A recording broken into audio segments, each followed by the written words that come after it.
Le thème de ce soir, c'est le mouvement perpétuel.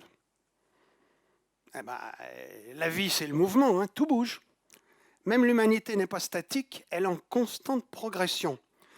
Eh ben, le tout aujourd'hui, c'est de savoir où elle se dirige. Aujourd'hui, il n'y a rien qui porte à sourire. On marche sur la tête carrément. Ouais. Donc, on peut se demander, et je comprends que les gens qui sont pessimistes ou angoissés aujourd'hui, ce n'est pas mon cas. Moi, je crois que la paix se fera. Alors ça, je vous rejoins tout de suite, ça demande une belle explication, surtout dans le contexte actuel. Quand j'étais môme, j'avais un gros rêve. C'était de visiter tous les pays du monde et tous les territoires sans exception. C'est fait. Ça m'a pris plus de 50 ans et j'ai rien fait d'autre dans la vie. J'ai carrément pris une vie sabbatique. Alors ça s'est fait en 2 temps. On voit 2 couleurs sur la carte, du rouge et du noir. Un premier voyage qui a duré 18 ans sans rentrer à la maison, de 55 à 73. Et c'est une dysenterie pas soignée qui m'a fait rentrer. La deuxième partie, le rouge, j'étais en France et pendant plus de 30 ans. Je partais chaque année 6, 7, 8 mois pour finaliser mon rêve. J'ai rien prévu, tout s'est enchaîné malgré moi.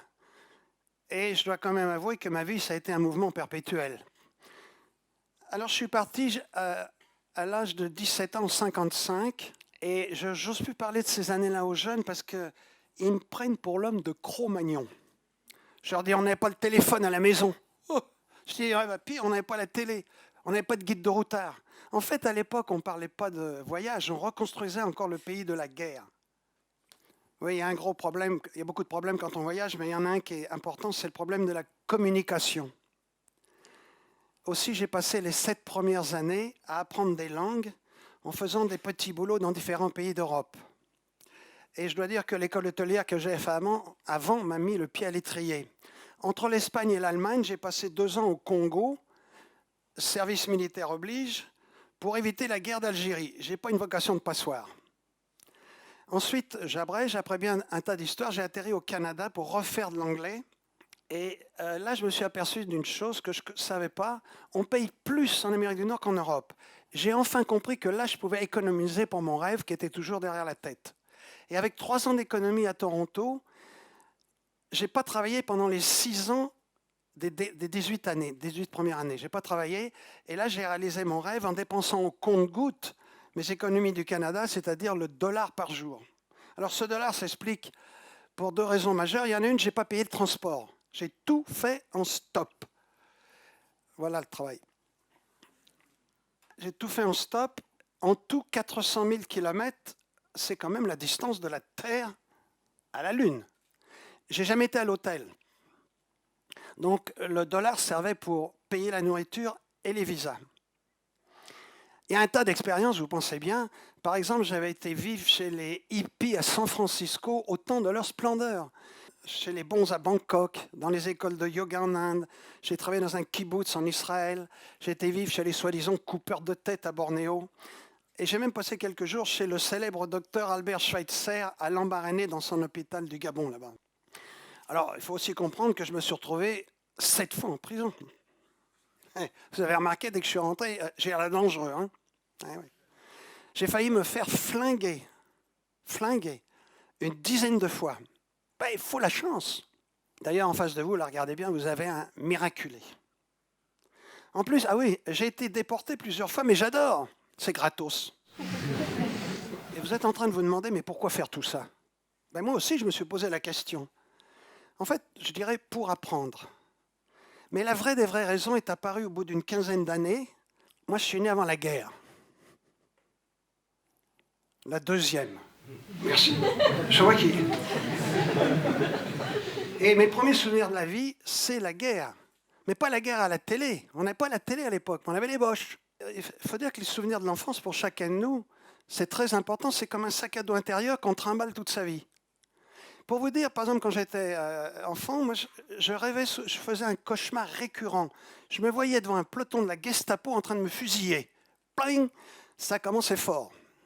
Et aujourd'hui, 70 ans après, quand j'entends l'alarme qu'ils essayent à la mairie de Montbled, là, à Boussy, À chaque fois, vous savez, même aujourd'hui, j'ai encore un pincement au cœur. Mon premier réflexe, c'est de courir à la cave.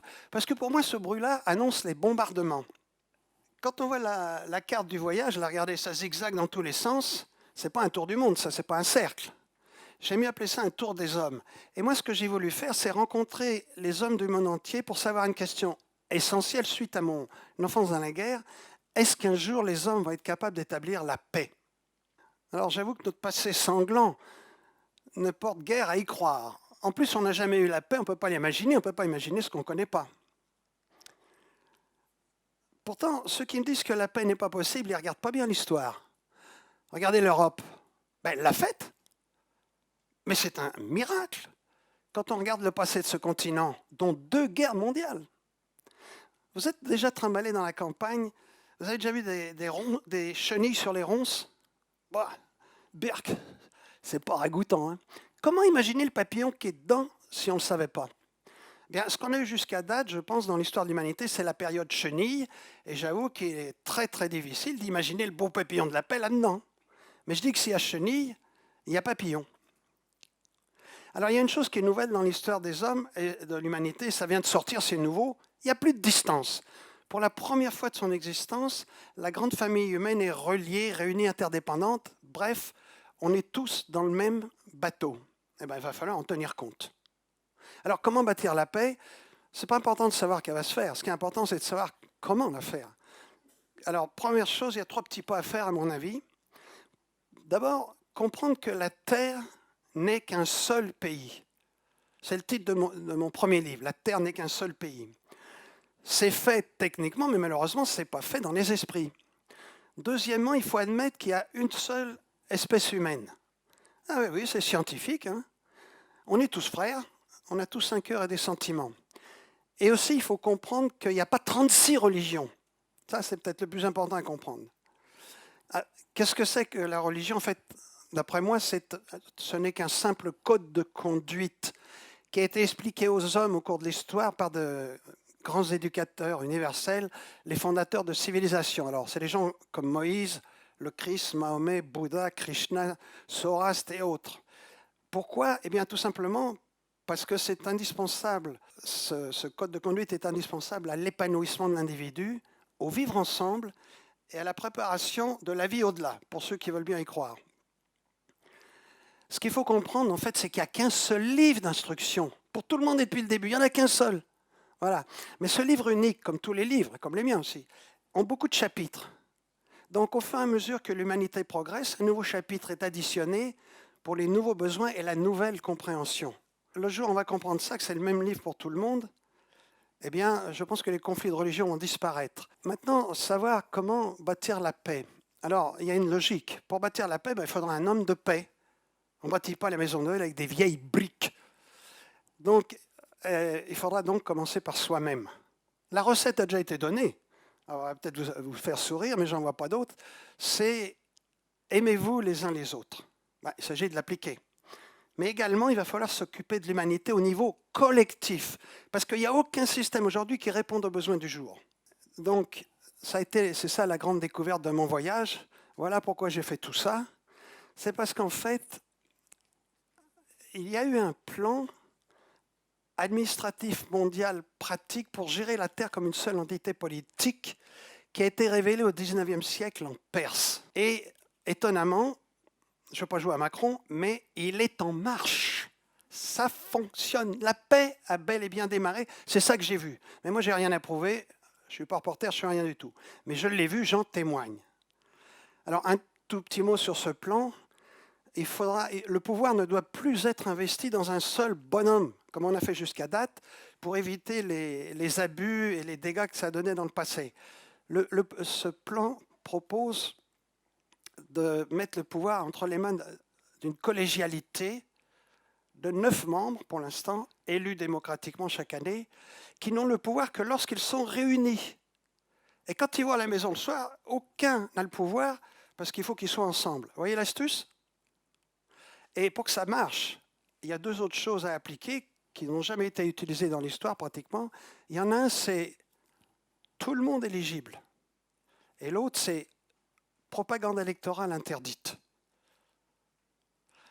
Alors, ça paraît utopique ce que je dis là, mais moi je vous dis que je l'ai vu, c'est en marche. Je dirais que ceux qui étudient ce plan-là, oui, ben, ils disent tous ça, c'est l'idéal. Eh bien, on verra si la mouvance, le mouvement de l'histoire l'adopte. En tout cas, à chacun de juger. Pour terminer, et pour vous remercier de votre aimable attention, je voudrais vous citer une des maximes du fondateur de ce plan persan du 19e siècle. Il a écrit « La gloire, aujourd'hui, n'est pas pour celui qui aime son pays, il est pour celui qui aime le monde entier. » Merci.